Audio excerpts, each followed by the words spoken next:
It is evolution's most inspiring achievement, the power of flight. From insects to birds to bats, tens of thousands of species fill our skies. But hundreds of millions of years ago, flight did not exist. This is something that's only occurred 4 times in all of the evolutionary history on the planet. How did these animals come to seemingly defy the laws of gravity? How did they first take flight?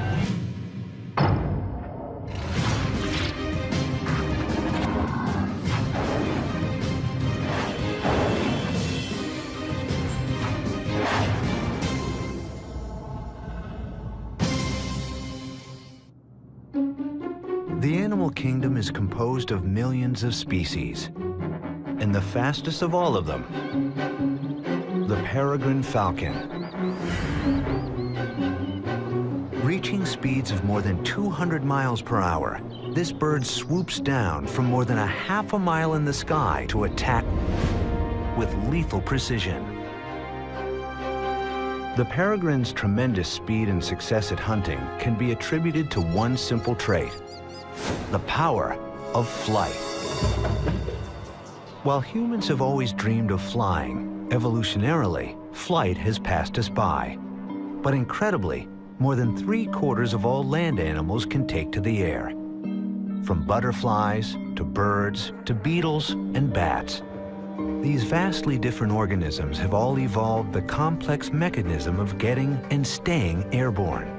Flight occurs when an animal has enough lift and thrust to move its body through the air and to maintain it in the air.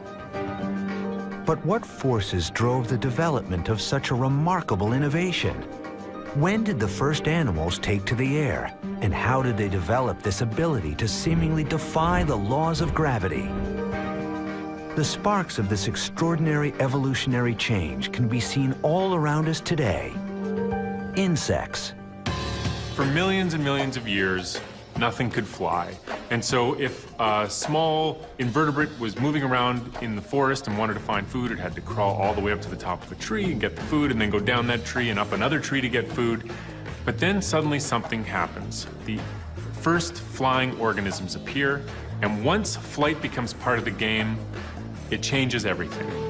The fossil record shows that insect flight evolved suddenly, around 350 million years ago. Mutations and natural selection produced the first species with wings capable of lifting them into the air. This random evolutionary accident can now be seen in the anatomy of more than 1 million insects. Their wings have evolved to be like curved, long helicopter blades, and the wing surfaces are not flat, which make them highly maneuverable in tight spaces, so that they can easily find food and escape predators. Insects are very good at flying. They can hover, they can fly quickly, they can fly backwards, they can turn very tight turns, they can go very, very high, and they've taken advantage of this to fill all the different niches in the world. Although insects would be the first animals to fly, they would not be the last.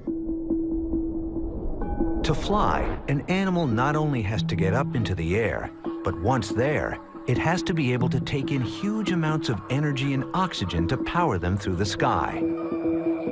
Considering the physical demands, it's no wonder that the heaviest flying animal today, the great bustard, weighs in at a mere 45 pounds. If you watch birds of different sizes, especially when they try to take off from the ground, the first thing we usually notice is that large birds have trouble getting off of the ground.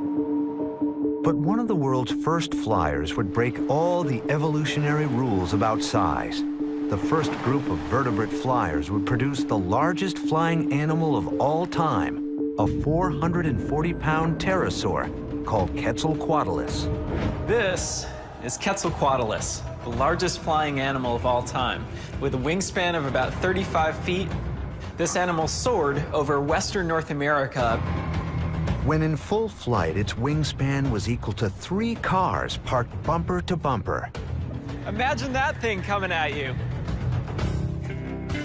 The gigantic pterosaur had a huge beaked head the size of a human, and when standing on the ground, was taller than a giraffe.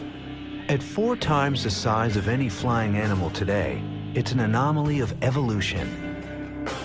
What ecological pressures drove these enormous animals into the sky? And how was it physically possible?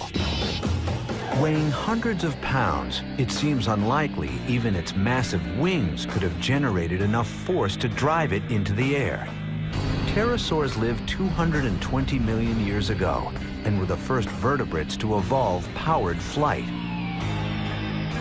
Their name comes from the Greek pterosauro, meaning winged lizard. Unlike birds, these first vertebrate flyers did not have feathers, but skin that stretched from their pinky fingers to their backs to form a wing. The first vertebrate group to fly, to evolve flight, were the pterosaurs. They're closely related to dinosaurs, but not dinosaurs themselves. The world of the pterosaur was a strikingly different place than today. Dinosaurs tower above the canopy, while down below, millions of insects buzz around their feet, along with hundreds of species of reptiles, all competing for resources and food. The ability to fly opened up numerous new ecological possibilities for pterosaurs. One of the earliest ones was probably the ability to catch flying insects on the wing. So these guys could fly, pursue flying insects, grab them and eat them. Pterosaurs also look to oceans and lakes as a source of food. They fly over the water, swooping down for fish. Being in the air also gives them a better vantage point for spotting dead animals to scavenge. New food resources explain the desire for wanting to get up into the skies. But just how did these 440-pound behemoths get there? How an animal this big got off the ground and stayed into the air has been a puzzle ever since its discovery. Michael Habib is an evolutionary biologist at Johns Hopkins University. He thinks he's solved the mystery of how these monstrous reptiles conquered flight. In the late 1920s, a group of paleontologists unearthed a pterosaur skeleton on a dig in Oregon. Included in the skeleton was a seemingly ordinary bone from the wing. The bone was dismissed as insignificant and placed in a drawer at a museum for more than 80 years. But Habib believes this simple bone from the wing may hold the answer to these massive creatures taking to the air. The bone in question that was found is the most important part of the wing for understanding the flight of a pterosaur. It's the part that basically connects the wing itself to the body. It's where most of the flight muscles attach. When I talked to the curators at the museum about the pterosaur collection, it was in fact the last thing they showed me. It was almost an afterthought. They'd practically forgotten it was there. The bone was incredibly well preserved, and Habib sensed he may be onto something. Here, in front of him, could be the part of the anatomy that might just explain how an animal 4 times larger than anything else flying on Earth could generate enough force to get up into the air and stay there. Habib wanted to capture high-tech X-ray images of the interior of the fossil at the Johns Hopkins University School of Medicine. The first thing Habib noted was something paleontologists have long known about the pterosaur's bones. They were hollow. Its hollowness allows the bones to be very, very large. That is, the diameters can be very wide. It makes them very strong. It means they can put a lot of muscle power on them, and the bone will hold up. This bone, however, was not completely hollow. Habib noticed some strange growths inside the bone that looked like support beams, similar to flying buttresses on a cathedral that keep the walls from buckling inwards. They're arranged in particular directions, and the direction shows you where the bone needed the most reinforcement, where it needed the biggest push from the inside to keep it from collapsing. With this discovery, Habib was able to figure out what this bone was used for. It was used to help launch pterosaurs, like the 440-pound Quetzalcoatlus, off the ground, much like a diver pushing off a springboard. Launching is actually very rigorous and very difficult for flying animals in the sense that they have to get a lot of speed built up in a very short period of time. To launch off the ground and into air, an animal has to generate a lot of force, which takes a lot of muscle power. In birds, you see this mostly in the hind legs, because in birds, it's actually not the wings that mostly get the bird off the ground, it's actually the legs. The legs give the initial leap that starts them into the air. The discovery of the internal brace system suggests that these front limbs were strong enough to push the pterosaur up off the ground and propel its huge body into the air. So their wings were more than just agents of flight. They were actually front legs that they used to walk around on and help them push off and into the air. Habib's discovery may go a long way to answering some of the lingering debate about how these large first vertebrate flyers got airborne. But the question remains, why is there nothing this big flying today? The answer may be the size itself of these animals. Large animals need more food to sustain themselves, and in times of environmental distress, catastrophe, animals like this 35-foot wingspan pterosaur would have had a much harder time feeding itself than a bird a fraction of its size. Their size may have eventually led to their extinction, but 150 million years ago, another group of animals was independently evolving the ability to fly alongside the pterosaurs, with different flight strategies naturally selected for their size and anatomy.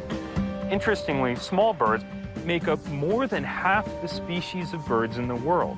So in the evolution of birds, small birds have arguably been much more successful than their larger counterparts. The bird's inspiration? Not the flying pterosaurs, but flightless killers on the ground. 150 million years ago, during the mid-Jurassic period, life is teeming with new species, not only on the ground, but also far above in the skies. Two separate evolutions of powered flight has given rise to millions of species of insects, and pterosaurs have been soaring high above the canopy for over 100 million years. But they were no longer alone. A new class of creatures was evolving independently alongside them that would take flight to new heights. Convergent evolution is a phenomenon where organisms from two different ancestries evolve similar characteristics in response to similar environmental pressures. And the evolution of flight is an excellent example of convergent evolution. Birds and pterosaurs both evolve similar body plans in response to the need to fly more efficiently. From pigeon to peacock, eagle to sparrow, today there are over 10,000 species of birds on the planet, twice as many as mammals. Exactly when they evolved and how they adapted flight is a 230-million-year-old detective story. But if you know where to look, there are telltale clues. Hey, how's it going? Ironically, the answer to how birds took to the air may lie on the ground.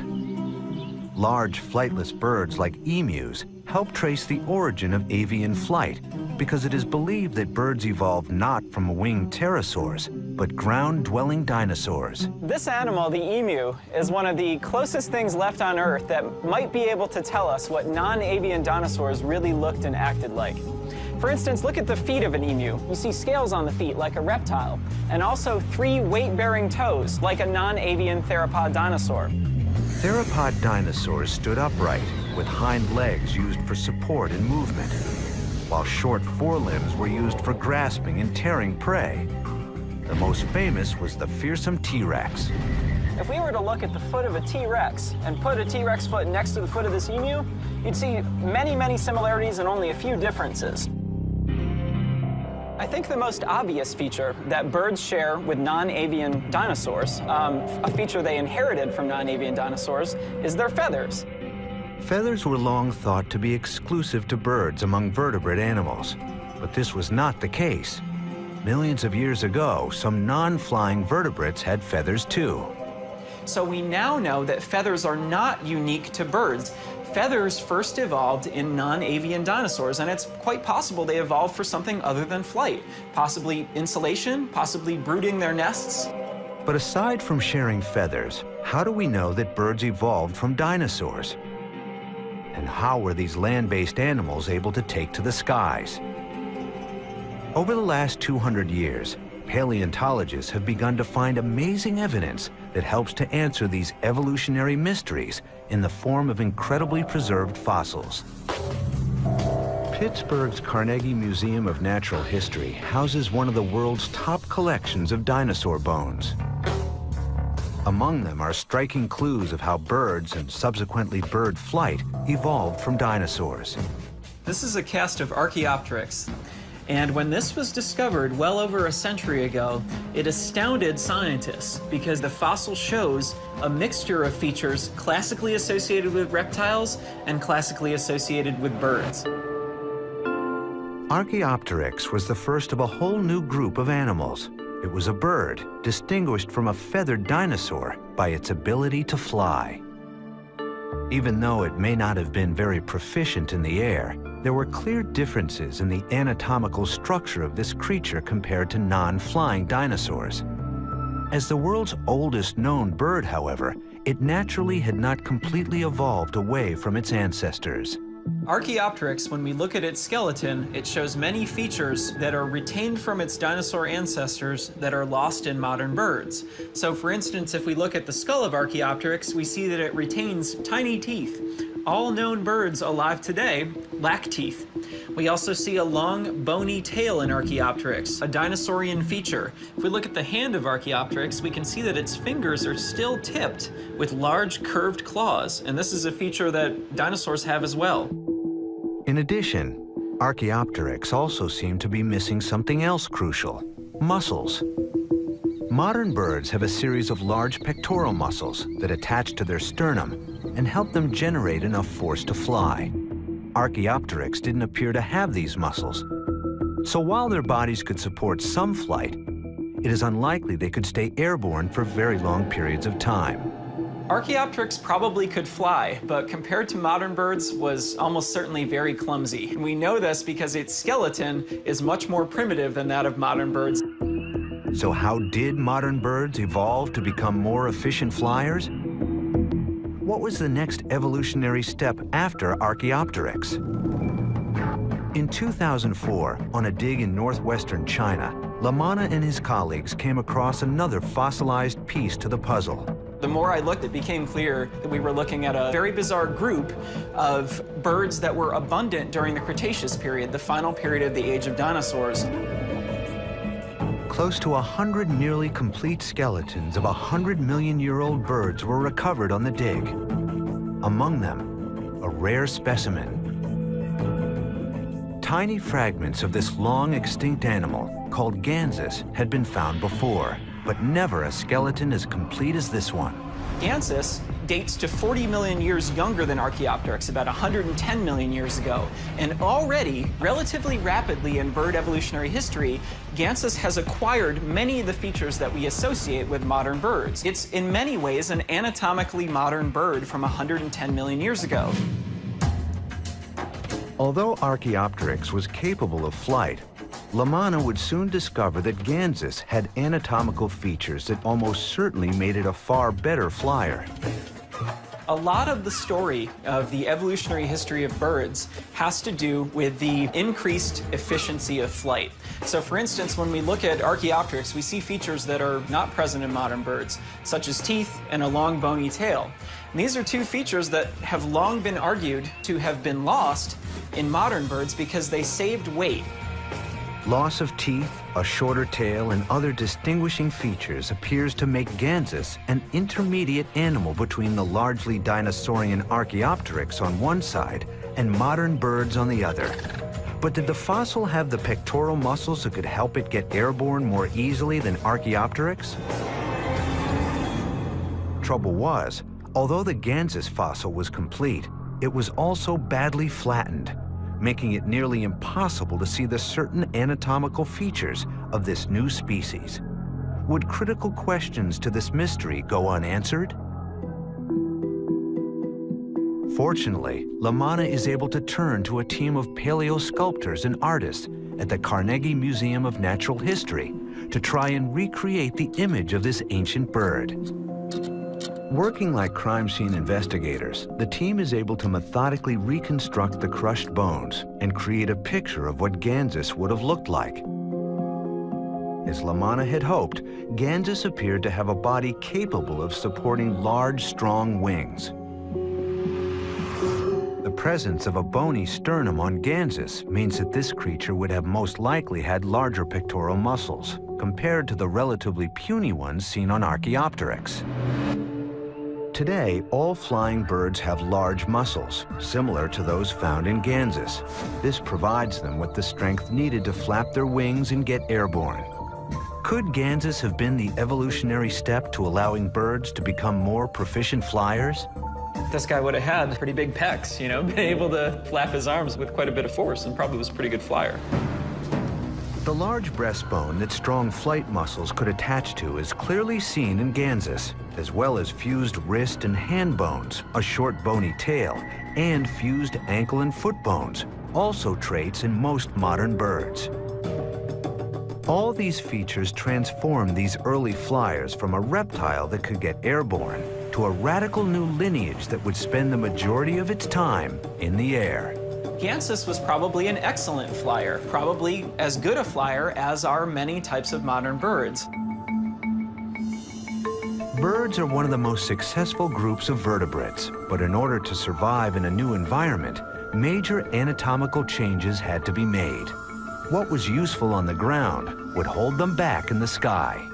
When birds gained the ability to fly from dinosaurs, it came with some costs. They had to lose a few things. The most obvious of which is probably that they don't have any more hands.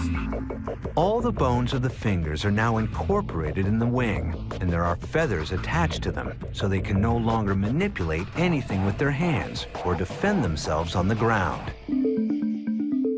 Regardless of this cost, however, the fossil record clearly shows that the evolutionary transition from dinosaurs to birds was a great triumph, and over time, birds radiate far and wide. These groups that evolved the ability to fly and diversified into hundreds or thousands of species have gone on to fill many different niches in the environment. Incredible fossils like Archaeopteryx and Ganzas help us to understand what anatomical features define a bird and when they evolved. But what were the environmental factors that send birds into the air? When we're trying to examine the origin of flight, of bird flight, we need to answer a couple of questions, and perhaps the biggest one is what were the selective forces driving birds into the air? What was happening down on the ground that turned two-footed feathered dinosaurs into masters of the skies? Through the fossil record, we know that birds that were capable of flight evolved from dinosaurs over 140 million years ago. But the biggest mystery of all still remains. What forces would have driven land-based creatures to take to the skies? When somebody asks what was the behavior of a fossil, of course, we're reaching in to an area of speculation, to say the least. How do we explain each of the transitional stages from the bird's dinosaur history to today? Ken Dial, professor of biology at the University of Montana, thinks the answer of how flight first evolved lies not in the bones of long-dead animals, but in the behavioral patterns of those that are living. What we're trying to do is we're trying to borrow from the present to try to interpret the potential behaviors of the fossil creatures. Dial and his colleague Brandon Jackson run an avian flight research center in the foothills of Montana. Their work focuses on uncovering the origins of bird flight. Why do birds need to fly? Why do they want to fly? Dial believes that birds evolved the power to fly slowly. Over time, environmental pressures like escaping predators pushed them towards the sky, and various physical adaptations allowed them to get there. If this is true, claims Dial, many birds may still be hardwired with the behavior of their land-dwelling ancestors inside. In other words, if given the choice between using their wings or their feet, birds will choose to remain on the ground.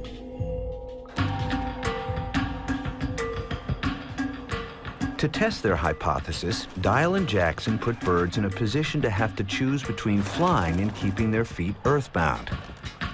They take birds that are fully able to fly and place them at the foot of a ramp with a steep incline. Here we go.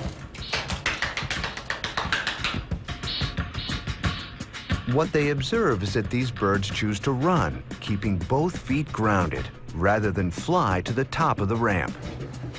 Changing the steepness of the ramp does not alter the result. Starting with a 30-degree incline, then 60, 75, and finally 90. Each time the bird chooses to run instead of fly. When we look at the angle which they're trying to scale, we've come to learn something very, very special.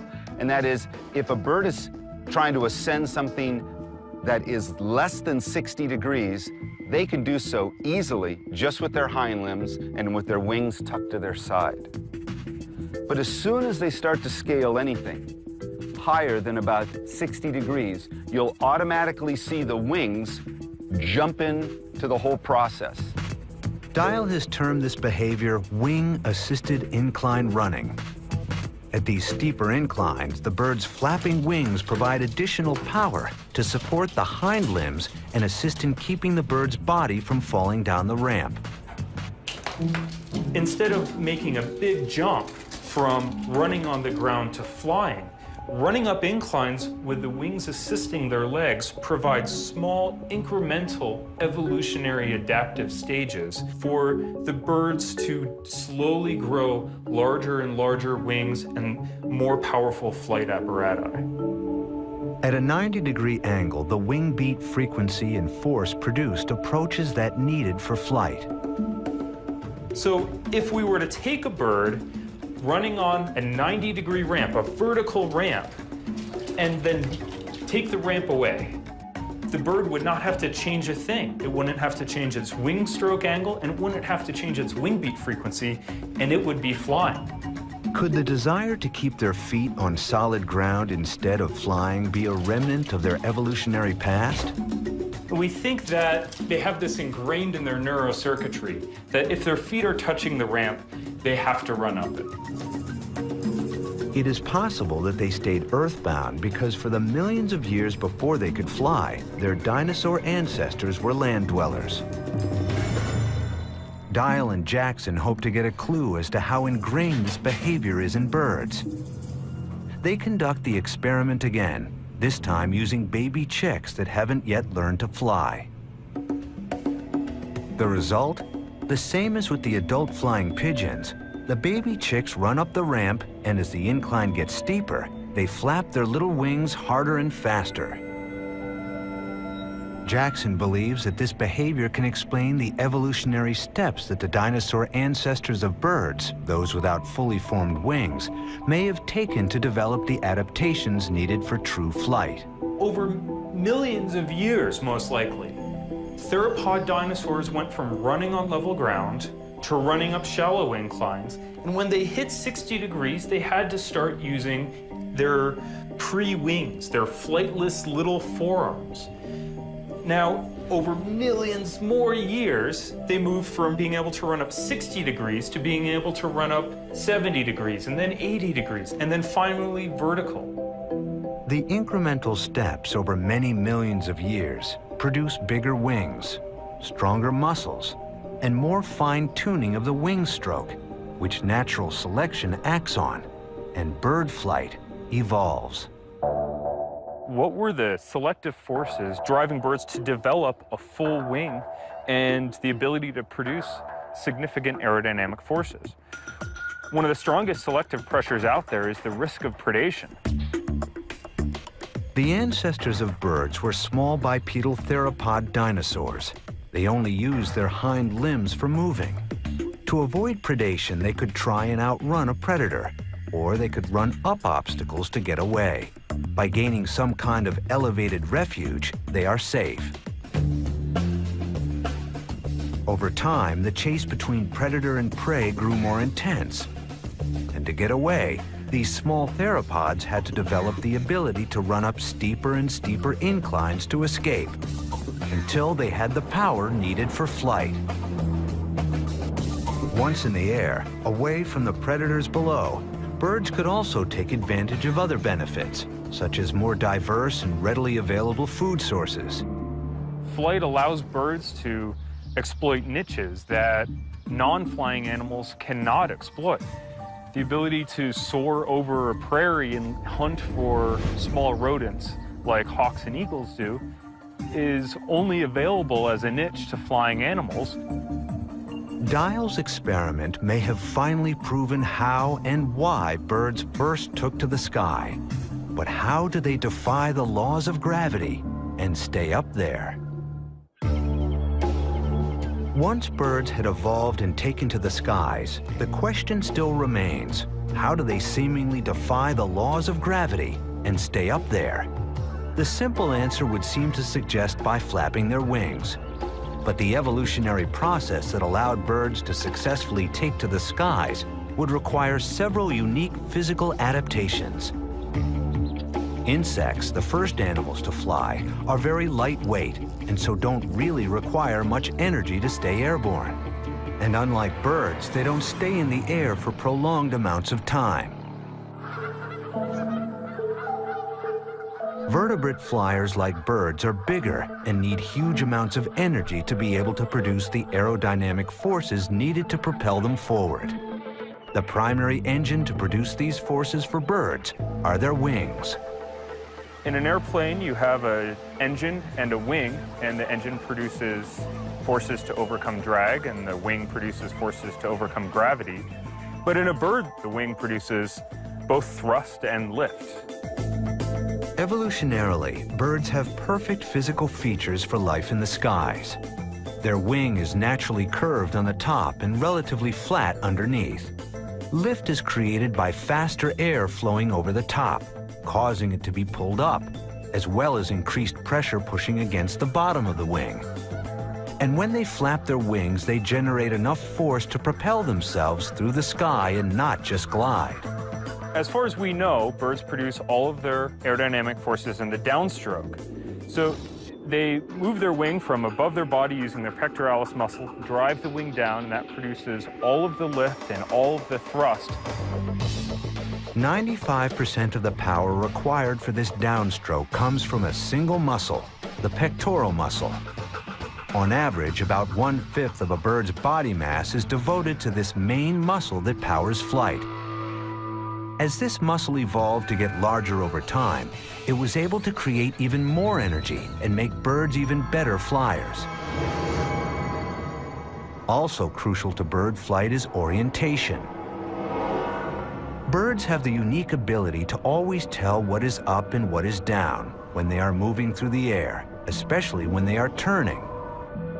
Airplanes have thousands of dollars worth of equipment to find the horizon, but birds don't have any of that. Instead, they have all of that in their head, in their brain. One thing that they have is essentially like an internal gyroscope. If you take a bird and rotate it, its head stays essentially level.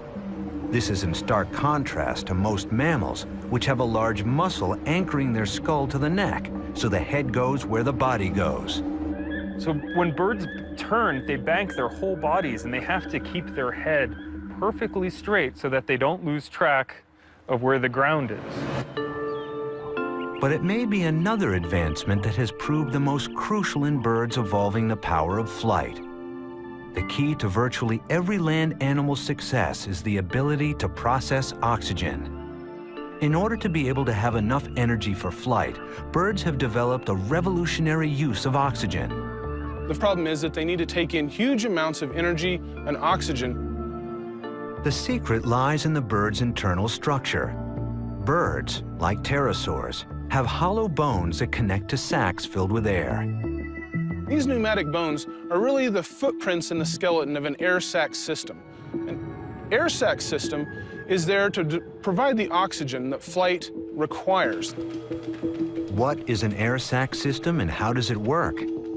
Vertebrate paleontologist Leon Claessens from the College of the Holy Cross studies this intricate system in various species of bird.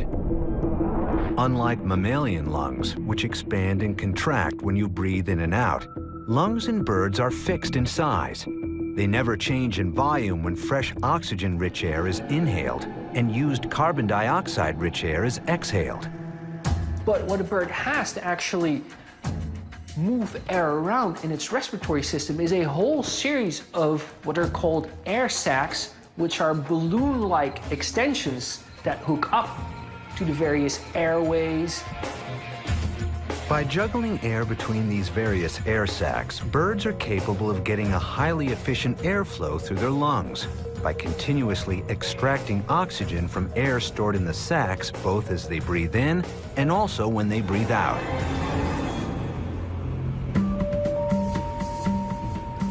At Harvard University's Concord Field Station, Claessens and his associates use an X-ray video technique called cineradiography to observe how this unique air sac system works. Claessens positions the bird inside the device where the video captures images of the air sacs at work. You can see right here on this film that as the rib cage enlarges, the majority of these air sacs, and especially the ones toward the tail end of the animal, greatly increase in size. These air sacs allow the animal to continuously shift air around as and when they need it, and provides them with a highly efficient breathing apparatus that is unique to birds. You see right here with anatomy in action in a living animal, one of the most elegant and most efficient designs that is present in any living vertebrate, in any living backbone, air-breathing animal. All living birds today have air sacs, and there is evidence that they were present in some dinosaurs. So they must have evolved long before birds ever took to the skies. In large dinosaurs, such as Tyrannosaurus, you have evidence for the presence of air sacs because you have openings in the bones where parts of these air sacs have invaded the bones.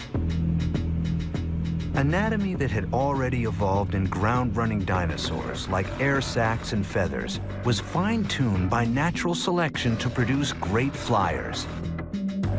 This unique anatomy would pave the way for 10,000 species of birds to populate every continent on Earth. But 55 million years ago, one group of mammals with none of the features that birds have was about to conquer the skies in a whole new way. When the sun sets, the majority of birds retreat from the sky and give way to an entirely different animal. The fourth and final lineage to evolve the power of flight are the masters of the night, bats. Bats are the only mammals who have not remained ground-dwelling creatures. More than just freaks of evolution, bats are one of its greatest success stories. With over 1,000 species worldwide, they make up 20% of all mammals. Bats evolved the power of flight in an entirely unique way, without any of the features that make birds so successful: feathers, hollow bones, or even air sacs. Birds and bats are completely separate in their evolutions. They each represent the arrival at flight by a different evolutionary pathway. But what forces drove them to be the lone mammals in the air around 55 million years ago? And how did they manage to do something very few birds ever could? Take to the sky at night. We're pretty confident that bats evolved from some kind of ancestor that was a glider that used flaps of skin to move through the air without flapping. 6 groups of gliding mammals still exist, from marsupials to the flying lemur and the flying squirrel. But only bats evolved powered flight. Exactly why remains a mystery. But Sharon Swartz, who studies bats at Brown University, thinks it had something to do with their ancient gliding lifestyle. One major function of gliding is that it provides an excellent way to escape predators at a moment's notice. Physically, bats acquired the power of flight in a very distinct way from birds. When they evolved, they retained the 5 independent digits of a mammalian hand, which were covered in skin to make a wing. Swartz and her colleagues studied the abilities of the bat in the sky by observing them flying in a wind tunnel. Bats come from animals, ancestors that had 5 separate fingers, and those 5 separate fingers were used to control and manipulate lots of aspects of the environment around them. When bird wings evolved from dinosaur forelimbs, they lost any trace of grasping digits that used to be there. But it is these mammalian fingers that bats have retained that make bat flight so novel and so different from how birds fly. Bird wings are fixed and always in alignment, mirror images of one another. Bats, on the other hand, can use their fingers and nearly 20 joints to manipulate each wing separately, quickly altering the path it takes, more like the oars of a boat than the wings of a plane. This unique ability to control their wings has made bats the top guns of the sky. They can steer and brake instantaneously and are able to change their direction up to 10 times faster than a bird. So when we look in the night sky and see bats darting in a riot of angles and speeds, what we are seeing is not the loss of control, but in fact the mastering of it. But it is when we see bats taking to the sky that represents something else unique about their power of flight. They are one of the few vertebrate flyers that have mastered the night sky. Dr. Jim Simmons of Brown University says a simple environmental factor may have driven them there: predation. At night, there are huge numbers of insects that have evolved to be active, in part to avoid being attacked or eaten by birds. The bats are out now exploiting this huge resource of the insects that fly at night without any serious competition. While food may have driven some bat species into the night sky, how do they do it? Don't forget, they're flying in total darkness, so for the most part, visual information isn't even available to them. What traits have they developed to allow them to navigate in the dark? For some bat species, the answer is a built-in sonar device, echolocation.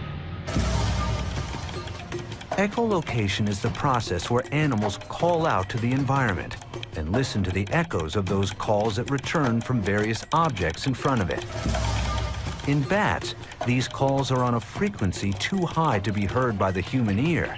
This radar-like system gives bats an advantage when navigating at night.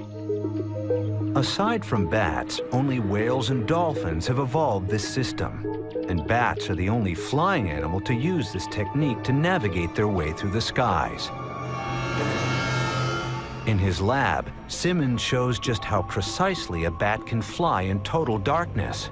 The chains serve as obstacles, and the bat's chore is to fly in here and maneuver around the chains using its sonar, just the way it has to maneuver around the vegetation by the pond.